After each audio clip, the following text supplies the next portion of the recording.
नमस्ते दोस्तों, कैसे हो आप लोग। मैं बहुत अच्छी हूँ और आई होप आप लोग भी अच्छे होंगे। तो चलो आज आप लोगों को एक किले की सैर करवाते हैं और इस किले की खासियत क्या है वो हम आगे बताएंगे आप लोगों को। तो यहाँ से आप लोग इस किले के ऐतिहासिक जानकारी ले सकते हो। इसको आप पॉज करके पढ़ लो कि किले की क्या विशेषता है। बाकी हम आगे प्रस्थान करते हैं किले की तरफ। ये द्वार है, इस द्वार का नाम रंजीत सिंह द्वार है, जो मैं आपको आगे दिखाती हूँ। बट एक्चुअली हम इतने ज़्यादा थक गए थे, पे बैठ के थोड़ी देर रेस्ट किए। हटिए मैडम। तो ऐसे ऐसे करके काटता है यहाँ पर घास सब है। हाँ, क्या चल रहा है। सर दर्द हो रहा है और इस जगह मैं 4 बार आ चुकी हूँ। 5वें और इतनी हालत खराब मेरी स्थिर। धूप में ओह माय गॉड। इसलिए किसी टूरिस्ट प्लेस पे मत पढ़ने में जाइए आप। तो जितने लोग आएंगे आपको सेम जगह जाना पड़ेगा आपको। मेरी बहन इसलिए इतना ज़्यादा चिढ़ रही है क्योंकि ये हिमाचल में रहती है और हम लोग सब हिमाचल जब भी जाते हैं, जितने भी फैमिली मेम्बर्स हो, फ्रेंड्स हो, तो इस फोर्ट में ज़रूर जाते हैं क्योंकि इस फोर्ट के पीछे बहुत इतिहास के पन्ने हैं बहुत सारे और शौर्य का प्रतीक है। तो इसे हर समय हमारा टूरिस्ट गाइड बन के इस फोर्ट में जाना पड़ता है। इसलिए ये टायर्ड हो चुकी है सेम चीज़ देख के, फिर ये थक के बैठ गई। तो चलिए आप लोगों को ये फोर्ट दिखाते हैं और इसका इतिहास भी आप लोगों को साथ साथ में बताते रहते हैं। वैसे तो फोर्ट नाम सुन के सबसे पहले दिमाग में राजस्थान ही आता है, लेकिन अगर आप धर्मशाला आए हो और आपने ये फोर्ट नहीं देखा तो मतलब कि आप सोचो यहाँ का सबसे खास अट्रैक्शन को आपने मिस कर दिया। भारत का सबसे पुराना, ऐतिहासिक और सबसे बड़े किलों में शामिल है ये कांगड़ा फोर्ट। ये धर्मशाला से 40 मिनट्स की डिस्टेंस पर है, बाई कार बाई बाइक। और यहाँ पहुँचकर आपको 25 रुपीज़ पर पर्सन करके टिकट लेनी पड़ेगी और आप फिर एंटर करोगे रंजीत सिंह द्वार से। आजकल तो बिल्डिंग हो, जो भी कंस्ट्रक्ट होता है, ब्रिज हो, वो कुछ दिनों में ही ढह जाती है, लेकिन आप इसकी दीवारों को देखिए, ये इतना मजबूत है और अभी भी इतना भव्य है। तो इससे अंदाज़ा लगा सकते हैं हम कि ये अपने समय में कितना भव्य रहा होगा और ये कितना कठिन रहा होगा इसको बनाना। उस टाइम के लोगों को दाद देनी पड़ेगी। अब ये दूसरा दरवाज़ा है, आहानी दरवाज़ा, जिससे हम एंटर करेंगे आगे किले के अंदर जाने के लिए। और इस किले में आप देखिएगा कि हर दीवार पे ऊपर चढ़ते टाइम पर हर दीवार पे सुराख बनी हुई है और आगे इन सीढ़ियों के होते हुए ही हम ऊपर जाएंगे। कुछ इस साइड के पोर्शंस ढह गए हैं, वो भी भूकंप हुआ था जिसके बारे में मैं आगे जिक्र करूँगी। ये जो आप साइड में देख रहे सुराख, इन सारी सुराख के पास में सैनिक तैनात रहते थे और वो यहाँ से ही देखते थे कि नीचे कोई दुश्मन उनके किले की तरफ बढ़ रहा है कि क्या कर रहा है, और साथ ही वो बंदूक, तीर जो होता था उससे उन पर हमला करते थे और निगरानी रखते थे। यहाँ पे वो अपना वेपन्स वगैरह सब रखते थे। अब हम चले आगे मैं इसका इतिहास बताती हूँ आप लोगों को, जिससे आप समझ सकोगे कि ये कितना पुराना किला है। त्रिगर्त साम्राज्य एक ऐसा साम्राज्य जो बहुत पहले हिमालयन रेंज के तरफ, जो पहाड़ी इलाका है नॉर्थ इंडिया का, उस साइड में एक बहुत इम्पॉर्टेंट और पावरफुल साम्राज्य हुआ करता था। और इसी त्रिगर्त साम्राज्य की स्थापना का श्रेय राजा सुशर्मा को दिया जाता है, जो कटुच डायनेस्टी से थे। और ये राजा सुशर्मा वही हैं जो महाभारत में पांडवों के विरुद्ध लड़ाई लड़ी थी। त्रिगर्त कांगड़ा का प्राचीन नाम है और कहा जाता है कि राजा सुशर्मा के पुत्र ने ही इस कांगड़ा फोर्ट का निर्माण करवाया था। अब हम अमीरी द्वार को पास करके पहुंच चुके हैं जहांगीर द्वार तक।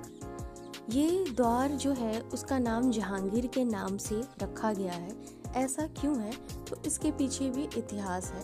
इस किले ने बहुत सारे आक्रमण को झेला है और डट कर खड़ा रहा है, इसीलिए इस किले को शौर्य का प्रतीक भी कहा जाता है। शुरू करें तो मोहम्मद गजनी से लेकर मोहम्मद तुगलक इस किले पर लगातार आक्रमण करता रहा है। फिर अकबर मुगल शासक ने भी इस किले को जीतने की पूरी कोशिश की, लेकिन फिर लंबी लड़ाई लड़ने के बाद जहांगीर इस किले को जीत पाया था और जीतने के बाद खुशी में उसने यहाँ पे बहुत सारा कुछ नष्ट किया और मूर्तियाँ वगैरह भी तोड़ी। अपने नाम का दरवाज़ा तो पहले से ही बना था, लेकिन उस दरवाजे का नाम उसने अपने नाम पर रखवा दिया था, इसीलिए इस दरवाजे का नाम जहांगीर दरवाज़ा हो गया। अब हम ऊपर की तरफ चढ़ाई करेंगे जहाँ पे राजा रानी रहा करते थे, और ये अंधेरी दरवाज़ा को पार करके हम आगे जाएंगे। अंधेरी दरवाज़ा को इस तरह से बनाया गया है, इस तरह से डिज़ाइन किया गया है ताकि 2 इंसान या एक घोड़ा से ज़्यादा कोई एंटर ना कर सके। ये सेफ्टी को ध्यान में रख करके किया गया था। तो आगे बढ़ा हमने, इधर देखो नो एंट्री लिखा है, तो मेरा मन किया कि ऐसा क्या है उधर की नो एंट्री है, तो मैं थोड़ा और आगे जाके देखने की कोशिश की। तो आगे पता चला कि एक तालाब है, और जब जहांगीर ने यहाँ पे आक्रमण किया था तो इस किले की रानियाँ और जितनी स्त्री थी वो सारे यहीं इस तालाब में जौहर किया था उन्होंने। फिर हम आगे बढ़े। 4 किलोमीटर एरिया में फैला यह किला बहुत ही भव्य दिखता है और 2 नदियों के संगम पर बना है, माझी और बाणगंगा। यहाँ से ये धौलाधर रेंज भी आपको दिखेगा। तो मैं इस दृश्य को देखने के लिए थोड़ी देर यहीं ठहर गई। यहाँ से बहुत ही सुंदर धौलाधर वैलीज दिख रही थी।